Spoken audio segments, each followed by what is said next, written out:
Hello everybody, Ruben here, coach of your Glass City Gliscor, bringing you today's Week 3 team builder for the Southampton Sneasles.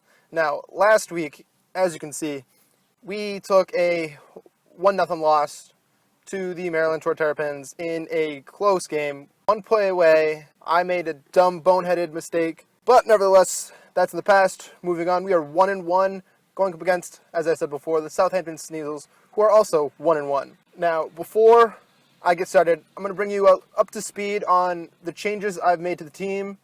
As you can see, I dropped Latios, Mega Beedrill, Regigigas, Torkoal, and Sharpedo. That was a move I felt needed to be made. I didn't want to drop all of them, but in order to pick up what I needed to, I had to drop all of them. After dropping them, I decided that I wanted to take Mamoswine and Mega Charizard X. These two are two powerful hard hitters that I think will do a lot of good things. So before I tell you the team I'm bringing, let me go ahead and tell you the team that he has. He has Mega Scizor, Heatran, Sylveon, Rotom-Mow, Weavile, Jordinez, Floatzel, Kabutops, Swellow, and Miltank. This is the team that before the season started, I thought this was the best team. The most well-drafted, balanced team. His first 3 picks, wonderful together. And I knew they would be hard to stop. So in order to stop them, let me tell you what I think he's going to bring. What I've been planning for here.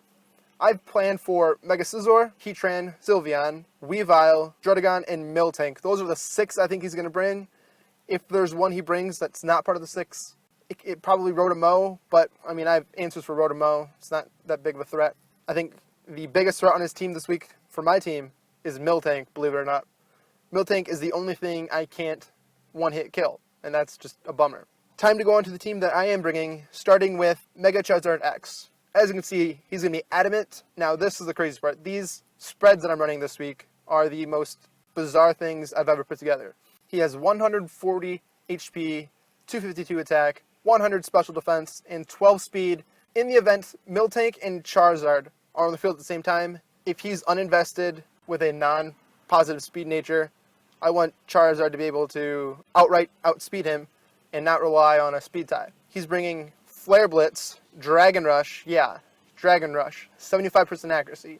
Not the most reliable thing, but if he brings a max HP, max defense, Impish, or whatever defensive nature he wants, Dragon Claw does not one-shot. Now that's very important because I need Charizard to take as little damage as possible. Charizard one-shots a max defense, max HP Jordinez with Dragon Rush. Now, originally, I thought about bringing Outrage. That leaves Charizard susceptible to an incoming Sylveon Hyper Voice, which will do a very large amount, which means Charizard would not have a lot of living time. I don't plan to do much switching in and out, because I plan on Charizard going in and just destroying. Now, I plan on leading Mega Charizard X, or I plan on leading the next mon I'm bringing, and that is my Mamoswine. Mamoswine is going to be adamant choice banded. I thought about bringing Life Orb, but Life Orb just doesn't give me the power I need. Mamoswine is a threat to everything on his team, except for the Miltank. If he brings a max defense, max HP, Impish nature, Miltank, Thick Fat, Icicle Crush does nothing. Earthquake does about 40%, and that's still not a good amount. I plan for Mamoswine to lead if there's no Miltank. If there's no Miltank, Mamoswine's the lead and it's going to kill something turn 1. If I do see Miltank, Charizard's going to lead, set up a Swords Dance, or Dragon Rush, whatever, and hurt something bad. As you can see, Mamoswine is 252 attack, 252 defense, 4 special defense. Now, I'm not running any speed investment because if I'm running a choice band, the only thing I would have to speed tie with the Kabutops, and I don't think Kabutops is coming, so no big deal.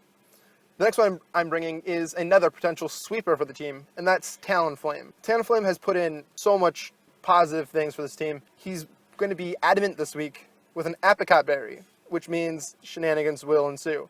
He's going to have Gale Wings, 252 HP, 252 attack, 4 special defense, Swords Dance, Flare Blitz, Brave Bird, Natural Gift. Now that Natural Gift is for the Heatran. After I set up a Swords Dance, I sweep everything. That is, if his Heatran is not Air Balloon. Now, if it is Air Balloon, I can Brave Bird and then proceed to hit him with a Natural Gift.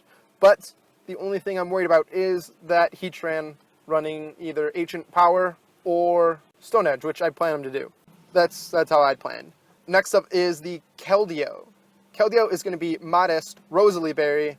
Now, he is another thing that once I get rid of Sylveon, he can sweep.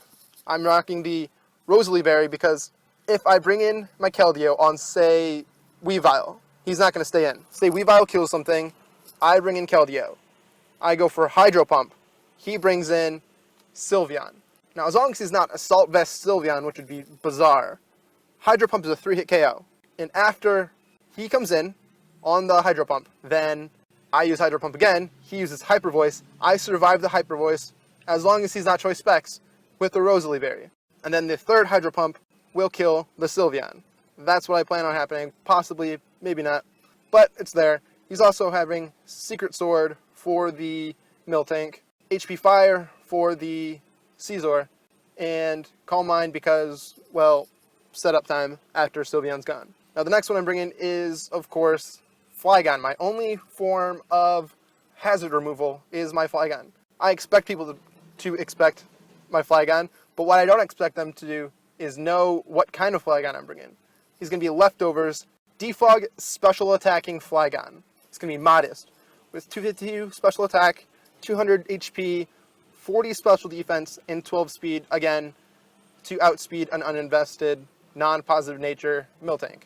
He's going to have Draco Meter because Draco Meter one-shots Druddigon. Earth Power for the Heatran, and Heat Wave for the Scizor. Flygon is my go-to switch in for the Rotom Mow. If he brings it, I don't expect it, but he's there. Finally, the last thing I'm bringing was a toss-up between either Cradily or Grabill. I decided to go with Grabill. It's going to be Impish Nature with an Assault Vest. This is another bizarre spread. Bizarre put together and bringing. It's going to be Intimidate, 200 HP, 184 attack, 100 defense, and 30 speed. 30 speed is the most investment I'm putting in this week, which is strange if it's on a Grabill. Now, why am I running 30 speed on a Grabill? That is to outspeed an uninvested Druddigon. Now, if he is a max defense, Play Rough is a 2-hit KO, so that's exciting. I also have Super Fang for the Sylveon, Earthquake for the Heatran, and Overheat for the Scizor. Now, I know what you're thinking. Why are you running Overheat on a Grabill? His special attack is terrible. But Overheat actually does more to a Scizor than Fire Punch would. So that is why I'm bringing it. So Grabill is important, but not the most important. But I expect him to not really expect any of my sets, barring the first 3. I don't expect him to think I have a Rosalie Berry. I don't expect him to expect a special attacking Flygon. And I don't expect him to expect a Assault Vest Overheat Grabill. Now these could all be very terrible mistakes, and I very well could get 6-0'd this week. That's how good I think this team I'm playing is. Now I don't plan to get 6-0'd. I plan to win. I always plan to win. But we will see the outcome soon enough. Thanks for watching. I hope you enjoy, and I hope you look forward to this match.